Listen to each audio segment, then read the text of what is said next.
കടിക്കൂ അരവിന്ദ്. അത് നമുക്ക് കാത്തിരുന്ന് കാണാം. ആണോ? തിരിച്ചു വരാനും ചിലരൊക്കെ ഒരുങ്ങി നിൽക്കുന്നുണ്ടല്ലോ. ആണോ? തിരിച്ചു വരുമ്പോ ചരിത്രം വഴിമാറുമെന്നാണല്ലോ. ചരിത്രം വഴി മാറാതെ പറ്റില്ലല്ലോ. നിനക്കൊക്കെ ഉള്ള പണി ഞാൻ തരാം. അബ്കി ബാർ കിസ്കി സർക്കാർ സർ? ആം ആദ്മി പാർട്ടി ജയിച്ചു വരുമ്പോഴാണ് അങ്ങനെയാണ്. അതെ, 40 മുതൽ 45 സീറ്റുകൾ വരെ നേടാം. പിന്നെ അല്ലേ? ഒരു തിൻ മെജോറിറ്റിയിൽ ആം ആദ്മി പാർട്ടിക്ക് ഇപ്പോഴും സാധ്യതയുണ്ടെന്ന് വിചാരിക്കുന്ന ഒരാളാണ്. അപ്പൂക്കുട്ടൻ പറഞ്ഞതുപോലെ ചെയ്യുന്നവൻ. അറിയാം. 3 ഘടകങ്ങൾ പ്രധാനപ്പെട്ടതാണ്. ഒന്ന്, നേരത്തെ നമ്മൾ പറഞ്ഞ ചേരിയിലെ മൈഗ്രേറ്റഡ് ആയി വന്ന വിവിധ സംസ്ഥാനങ്ങളിൽ നിന്ന് വന്ന അവിടുത്തെ വലിയ ഭാരിച്ച ചികിത്സയും ഭാരിച്ച വിദ്യാഭ്യാസവും താങ്ങാനാവാതെ വന്ന സ്ത്രീ വോട്ടർമാർ. അവർ അരവിന്ദ് കെജ്രിവാളിനോടൊപ്പം നിലയുറപ്പിച്ചാൽ ഇളക്കാൻ കഴിയില്ല. അരവിന്ദ് കെജ്രിവാൾ 100% ഗ്യാരണ്ടി. ഇപ്പൊ നമുക്ക് 15% വോട്ടിന്റെ ഡിഫറൻസ് ആണല്ലോ 2020 ഉള്ളത്. അതുപോലെ തന്നെ 28 സീറ്റ് കൂടി അധികം നേടണം BJP എന്ന് പറയുന്നത് ടാസ്ക് ആണ്.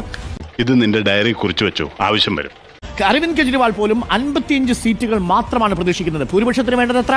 36. 36നും അപ്പുറത്തേക്ക് കടന്ന് 40-45 കിട്ടിയാൽ പോലും അരവിന്ദ് കെജ്രിവാൾ ഹാപ്പിയാണ്. എന്റെ തലയ്ക്ക് മുകളിൽ ഒന്നുമില്ല, തലയ്ക്കുള്ളിലും ഒന്നുമില്ല. ആം ആദ്മി പാർട്ടി ചെറുതല്ലാത്ത പ്രകടനമാണ് കാഴ്ചവെക്കുന്നത്. പക്ഷേ 5 സീറ്റിലെ ലീഡിൽ 3 എന്ന് പറയുന്ന മുഖ്യമന്ത്രി, മുൻ മുഖ്യമന്ത്രി പക്ഷേ അത് പോസ്റ്റൽ ബാലറ്റ് മാത്രമാണ്. EVM വന്നു തുടങ്ങിയിട്ടില്ല ന്യൂഡൽഹിയിൽ. EVM വന്നിട്ടില്ല കൽക്കാജിയിൽ. EVM വന്നിട്ടില്ല ജംഗ്പുരയിൽ. തോൽക്കുന്നതിന് തൊട്ട് മുമ്പ് വരെ ശുഭാപ്തി വിശ്വാസം വളരെ നല്ലതാണ്. നോക്കൂ, 25, 30, 2 എന്ന നമ്പർ ആദ്യഘട്ടത്തിൽ എത്തുമ്പോൾ ഇനിയും 13 ഇടങ്ങളിലെ ഫലസൂചനകൾ വരാനുണ്ട്. ആ 13 ഇടങ്ങളിലെ ഫലസൂചനകൾ ആം ആദ്മി പാർട്ടിക്ക് അനുകൂലമാകാം. ഇതൊക്കെ എന്ത്? ഇത് പോസ്റ്റൽ ബാലറ്റ് വരുമ്പോഴും കേവലം 5 സീറ്റിന്റെ മാത്രമേ വ്യത്യാസമുള്ളൂ. BJP 31 ആയി. യെസ്, 5-6 സീറ്റിന്റെ വ്യത്യാസം മാത്രമേ ഉള്ളൂവെങ്കിൽ BJP ഭയക്കണം. ആം ആദ്മി പാർട്ടി ഇപ്പോഴും ശക്തമായ പ്രതിരോധമാണ് ഗ്രൗണ്ടിൽ കാണിക്കുന്നത്. പൊന്നോ, ഇതെങ്ങനെ സാധിക്കുന്നു? ഗ്രേറ്റർ കൈലാഷിൽ സൗരഭ് ഭരദ്വാജ് മുന്നിലാണ്. അങ്ങനെ ഒരാൾ മുന്നിലെത്തി. സൗരഭ് ഭരദ്വാജ് ഗ്രേറ്റർ കൈലാഷിൽ ഇപ്പോൾ ഇതാ മുന്നിലെത്തിയിരിക്കുന്നു. അതിന് കാശുലമോ? ഇനി അറിയേണ്ടത് അരവിന്ദ് കെജ്രിവാൾ ന്യൂഡൽഹിയിൽ മുന്നിലെത്തിയിട്ടുണ്ടോ? കൽക്കാജിയിൽ അതിഷി മുന്നിലെത്തിയിട്ടുണ്ടോ? ജഗ്പുരയിൽ മനീഷ് സിസോദിയ മുന്നിലെത്തിയിട്ടുണ്ടോ എന്നുള്ളതാണ്. 27ലേക്ക് ആപ്പ് BJP കാണൂ പ്രിയപ്പെട്ട പ്രേക്ഷകരെ. App 27, BJP 29, Congress 2. എന്നിട്ട് എന്തുണ്ടായി? എന്നിട്ട് എന്തൊരു ഒരേപോലെ വരും. ആം ആദ്മി പാർട്ടി BJP തമ്മിൽ മത്സരം. കോൺഗ്രസ് 28. കെജ്രിവാൾ മുന്നിലെത്തിയോ? നിനക്കിനി ജയിക്കണമെങ്കിൽ ഒറ്റ വഴിയേ ഉള്ളൂ. കുടുംബക്ഷേത്രത്തിലേക്ക് ഒരു നേർച്ച നേർന്നേക്ക്. ആം ആദ്മി പാർട്ടി 28, BJP 28 എന്നുള്ളതാണ്. ഡൽഹിയിലെ സ്ത്രീകൾ അരവിന്ദ് കെജ്രിവാളിനെ ചൂലെടുത്ത് സ്വീകരിക്കുന്നു.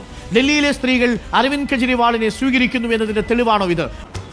ഒന്ന് വിളിച്ചോണ്ട് പോടോ. App 32, BJP 38. App 32, BJP 38. App 32, BJP 38. App 32, BJP 38. App 32, BJP 38. അത് അവർ മാറ്റുന്നവരെ ഇങ്ങനെ ഉണ്ടാവും. App 32, BJP 38. ബുദ്ധിക്ക് ചെറിയ തകരാറുണ്ടോ എന്ന് സംശയം. ഇപ്പോൾ ഡൽഹി BJP പിടിച്ചെടുക്കുന്നു. ഈ 3 സംസ്ഥാനങ്ങളിൽ BJP 2024 തിരിച്ചടിക്ക് ശേഷം ഒരു തിരിച്ചുവരവ് നടത്തുന്നു എന്ന് പറയുന്നത് ആ പാർട്ടിയെ സംബന്ധിച്ചിടത്തോളം, NDA സംബന്ധിച്ചിടത്തോളം വളരെ പ്രതീക്ഷാ നിർഭരമാണ്. പോയി കാര്യങ്ങൾ കംപ്ലീറ്റ് കഴിയുന്നു പോയി. നമ്മൾ പെട്ടളിയാ. നോക്കൂ, അരവിന്ദ് കെജ്രിവാളിന്റെ പ്രതിച്ഛായ വിഷയമാണെങ്കിൽ അതിശയം എങ്ങനെ തോക്കും? അതൊരു പ്രധാന വിഷയമല്ലേ? അരവിന്ദ് കെജ്രിവാളിനാണ് പ്രതിച്ഛായ വിഷയമാണ് ഈ തെരഞ്ഞെടുപ്പിലെ നമ്പർ 1 വിഷയമെങ്കിൽ, മുഖ്യമന്ത്രി ആയിരുന്നുവെങ്കിലും അതിഷി ഒരു ലക്ഷ്മണന്റെ സ്ഥാനമാണ്. അവറ്റകളുടെ കരച്ചിലേ കാണാൻ എന്തൊരു സുഖം. ഉണ്ണി ബാലകൃഷ്ണൻ ഇപ്പോൾ പാതി വോട്ടെണ്ണൽ പൂർത്തിയായിരിക്കുകയാണ്.